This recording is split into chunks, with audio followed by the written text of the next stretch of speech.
Bapak, Ibu, dan saudara-saudari yang terkasih dalam Yesus Kristus, kembali kita bertemu dalam Mutiara Sabda Allah tanggal 4 Juli 2025 bersama Prodiakon Gereja Santa Maria Bunda Allah, Pelamongan Indah, Semarang.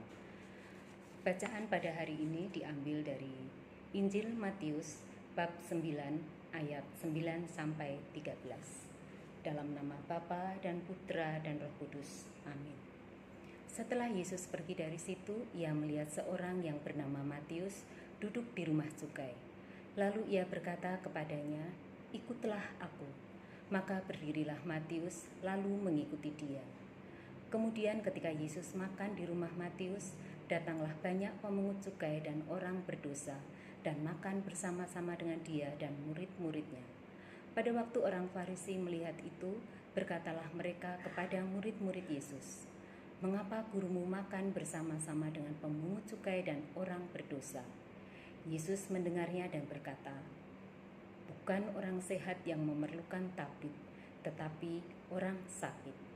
Jadi, pergilah dan pelajarilah arti firman ini. Yang kukehendaki ialah belas kasihan dan bukan persembahan. Karena aku datang bukan untuk memanggil orang benar, melainkan orang berdosa." Demikianlah sabda Tuhan. Terpujilah Kristus. Bacaan pada hari ini kita tanggapi, kita introspeksi, dan kita melihat pada diri kita masing-masing. Pernahkah kita merasa tidak pantas di hadapan Tuhan, merasa hidup berantakan, punya banyak dosa masa lalu, kegagalan atau kekurangan yang membuat kita bertanya, masih mungkinkah aku dipanggil Tuhan? Atau masih layakkah aku dipanggil Tuhan? Matius pemungut cukai juga merasa demikian. Ia bukan orang yang disukai. Ia bekerja untuk penjajah Romawi. Ia biasa dicibir dan dijauhi. Namun pada saat Yesus melewatinya, Yesus melihat dia bukan secara fisik, namun melihat hatinya.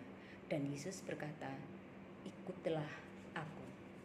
Tanpa syarat, tanpa penundaan, dan tanpa penolakan. Itulah panggilan kasih. Demikian pula pada saat Yesus makan bersama orang-orang yang dianggap najis oleh masyarakat dan dikritik oleh orang Farisi. Yesus menjawab dengan satu prinsip penting.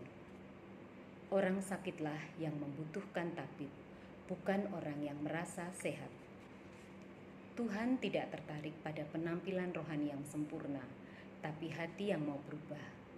Tuhan tidak menolak orang berdosa. Justru ia datang untuk mencari dan memulihkan mereka.